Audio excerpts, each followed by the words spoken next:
A mí se me ocurre pensar, y contestaría con una especie de símil, se dice que España es el país de Europa en el cual más vigentes están las visiones negativas que se dan de nosotros y que más influyen en nosotros, ¿no? Por eso solemos decir que a veces no cuidamos nuestra historia porque creemos que es una enorme y grandísima decadencia. Y por el contrario, Gran Bretaña sería el país al que menos le importan las visiones que se dan de su nación más allá de sus fronteras.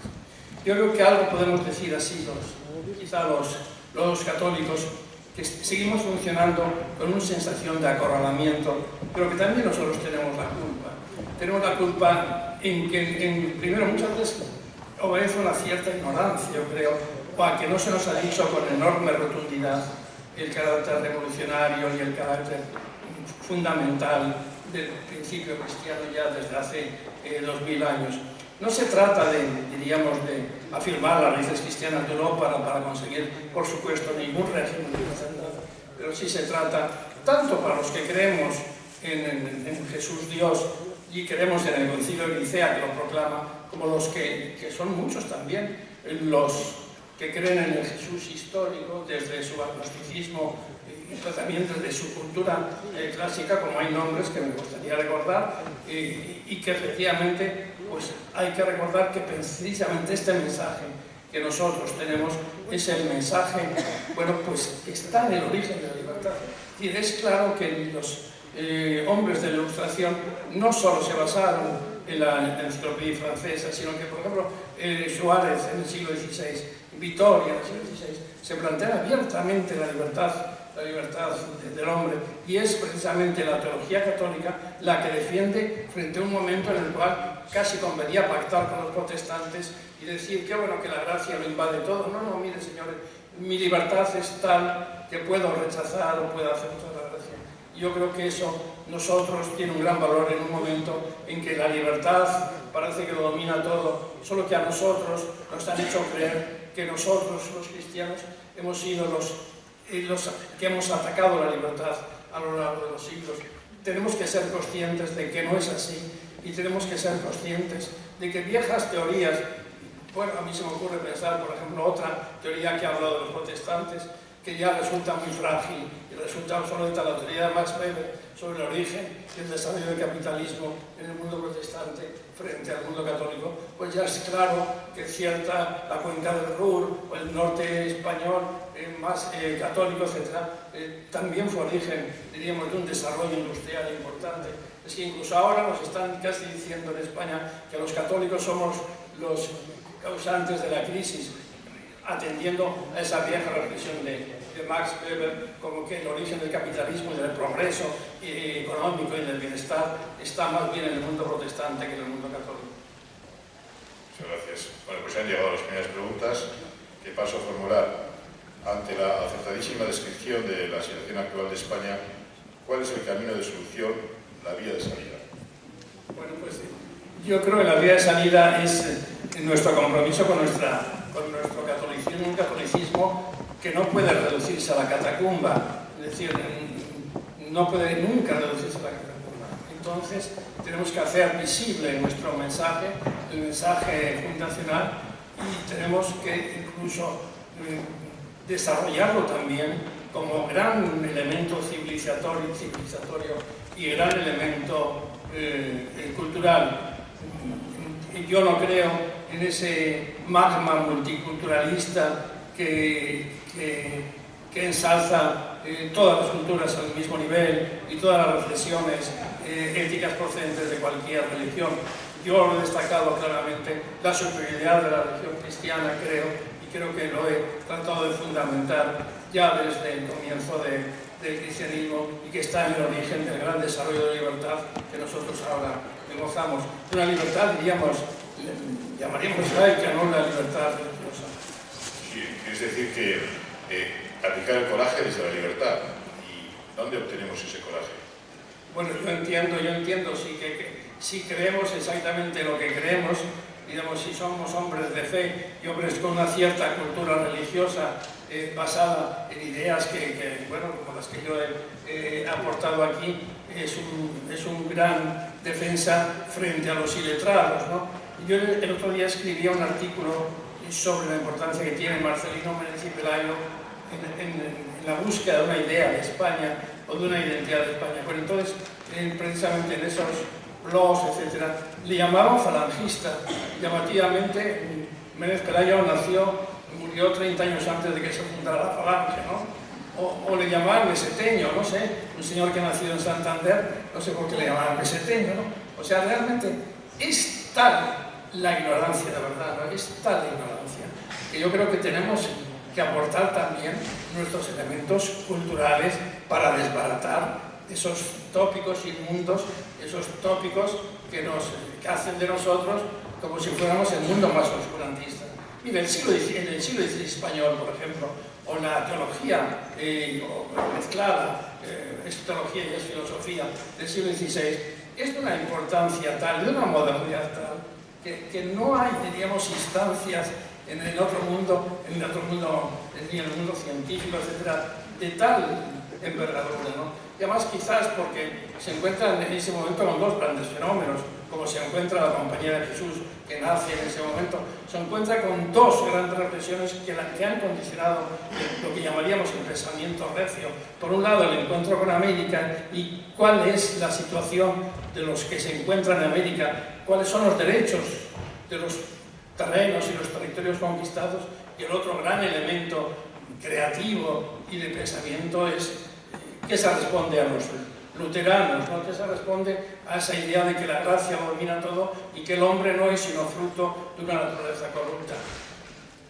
Pues la respuesta en su última parte está muy relacionada con la siguiente pregunta.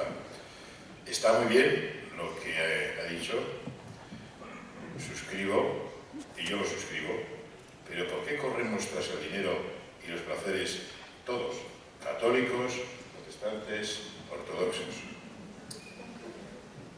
Yo creo que ella ha tenido también una cierta responsabilidad en toda la Iglesia. Hay más allá del mensaje fundacional, etcétera, etcétera. Yo creo que ha tenido una cierta responsabilidad la Iglesia. Yo creo que la Iglesia, sobre todo la Iglesia, pensemos en el caso español, es una Iglesia despojada por el fenómeno de la desamortización y que se echa en manos de la burguesía, ¿no? Y así se produce ese doble fenómeno que yo diría aburguesamiento de la Iglesia y catolización de la burguesía, por lo menos en el siglo XIX y el XX, ¿no? Entonces yo pierdo que a veces la Iglesia perdió esa sensibilidad por necesitar además fuentes de financiación que procedían del mundo burgués. Quizás en las épocas anteriores, como era propietaria de tierras, podría ser incluso más libre, no yo no quiero decir que lo fuera, pero la Iglesia del XIX y del XX está muy condicionada por el impacto de la burguesía. Y realmente yo creo que es claro que la Iglesia no sabido transmitir una gran conciencia social a los cristianos, de la cual ella misma es pagana, la sufre ella misma. Es decir, hablo del caso español, que no se pueda financiar la Iglesia con la gente que va a misa, con las aportaciones de los católicos, etcétera, etcétera, pues ya nos dice un poco que es un poco que el cielo va por un lado y el dinero debe ir por otro, ¿no? Entonces yo entiendo que una de las partes de la gran quiebra de la Iglesia y quizás de su pérdida de presencia en el mundo ha sido, pues quizás, todo relacionado con el alejamiento del mundo obrero y toda la imagen que ha podido dar de una Iglesia aburguesada, ¿no? Bueno, pues esta es la última pregunta, mientras no llegue ninguna otra. La aparición del Papa Francisco puede ser un buen paso adelante para el deseado real memoral. Yo entiendo que sí, sobre todo es una gran esperanza, porque se están removiendo terrenos antes no tratados, etc. Yo entendería que normalmente se suele dar 100 días, ¿no? a todos los gobiernos, un poco de margen.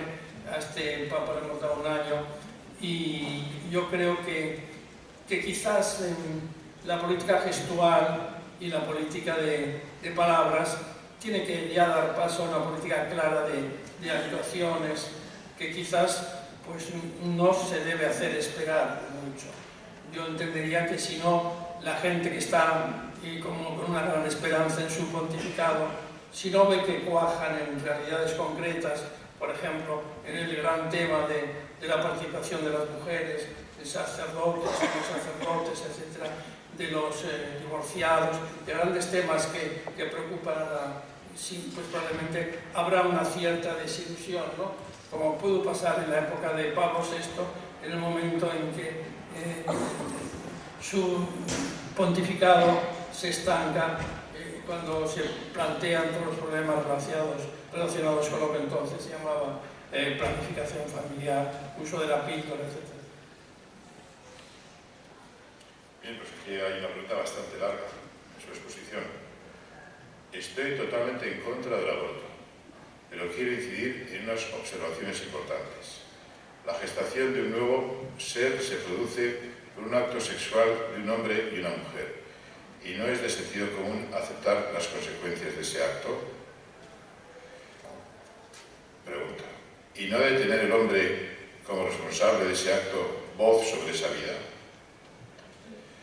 No oírla despojándose de esa responsabilidad me parece, entre otros adjetivos, de machista. Postdata. Le felicito por su magnífica conferencia. Bueno, parece ser que aquí la pregunta me refería, si la he entendido bien. No, se ve claramente que es su manifestación, bueno, y eso es claro, y su argumentación. Por eso es llamativo, y ya si nos ponemos a debatir cuando dicen que eso no pertenece más que a la conciencia, bueno, entonces, ¿qué pertenece a la actuación de la política? Si algo tan importante como la vida no pertenece, sino que tiene que quedarse en el fuero puramente interno de la conciencia, entonces, ¿para qué es la política? Para las conversaciones de cocina o de comedor, ¿no? Entonces, por supuesto, la vida es un bien social, y entonces no solo efectivamente el padre tiene algo que decir, sino tiene que decir incluso la propia sociedad, ¿no? El problema es que nace de un planteamiento, a mi entender, claramente equivocado. Llamativamente, incluso podríamos nosotros, con perdón, incluso de la comparación, porque puede ser ofensiva a alguien, es llamativo que los partidos de izquierda que legislan la prostitución y que tratan de intervenir en esos temas, que no intervengan en esto me parece gravísimo. Ah, no, libertad del hombre, libertad del cuerpo, pues sí, efectivamente, soy libre, mucho más soy libre para vender mi cuerpo por un momento de placer a un hombre o a una mujer, lo que quiera, ¿no? Pero, ¿por qué la izquierda no se da cuenta de la contradicción en la que está incurriendo en esos temas? Lo que pasa, Fernando, es que generalmente el hombre, el padre de la criatura concebida, lo que hace es normalmente recomendarle a ella que aborte. En esos casos donde el aborto se convierte en una posibilidad muy cercana o muy... Sí, bueno, yo pienso o muy apetecible, ¿no? Que decirlo de forma irrespetuosa, ¿no? Sí, claro, sí, porque realmente ella lo lleva, ¿no? Bueno, este es el gran tema que vosotros aportaréis aquí durante estas semanas. Yo lo he planteado desde el punto de vista de la libertad, desde el punto de vista de los principios, desde el punto de vista también del sentido común y del sentido de la historia. Es decir, los momentos más graves de la historia, en donde se afirmó una crisis de civilización enorme y parecía que Europa estaba perdiendo el sentido y se iba al traste nuestra gran cultura, como digo, basada en el mundo clásico, en la racionalización de ese mundo clásico, en el cristianismo y en la ilustración, parecía que se iba al traste, pues se iba por esto, por el derecho a matar, el derecho a decir esta vida no merece la pena, esta vida sí merece, etcétera, etcétera. Entonces, que yo creo que andemos con cuidado porque nos puede llevar a esto. Yo tengo una última pregunta. Si no hay otra más por parte de los asistentes, pues cerraríamos la intervención de Fernando García de Cortázar. A mí hace ya tiempo que me ronda la pregunta en la cabeza relacionada con el aborto y con la libertad religiosa. ¿Por qué un sector tan claro, bueno, ese sector que se hace llamar progresista y quizá algunos otros también, algunos otros sectores cercanos más o menos en la ideología de izquierdas, ¿por qué se empeñan en estar a favor del aborto y estar en contra de la familia y en contra de la libertad religiosa? ¿Eso está relacionado con el odio social, el odio a la religión, el tratar de sacar a Dios de la vida de los que queremos tener a Dios presente en nuestras vidas?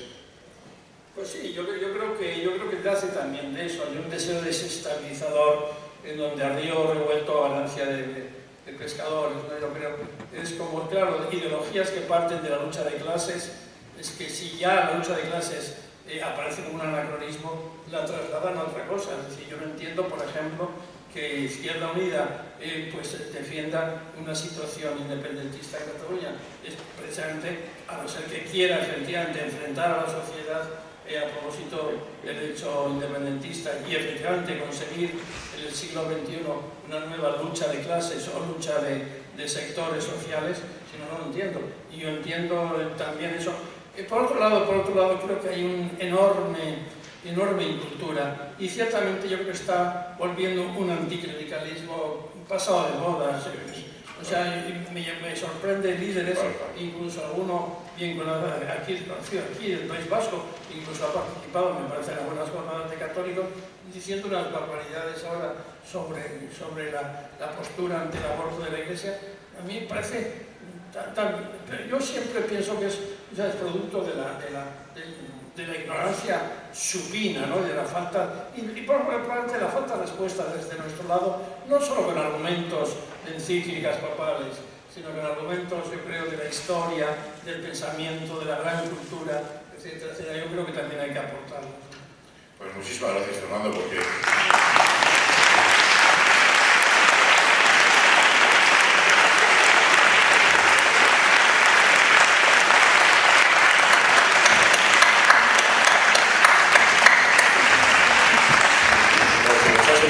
con tu exposición, y también gracias a todos vosotros porque nos hemos alargado bastante en el tiempo, y perdona a la organización por tomarnos esta libertad de alargar un poquito el final de nuestra intervención de Fernando García Cortázar. Muchas gracias.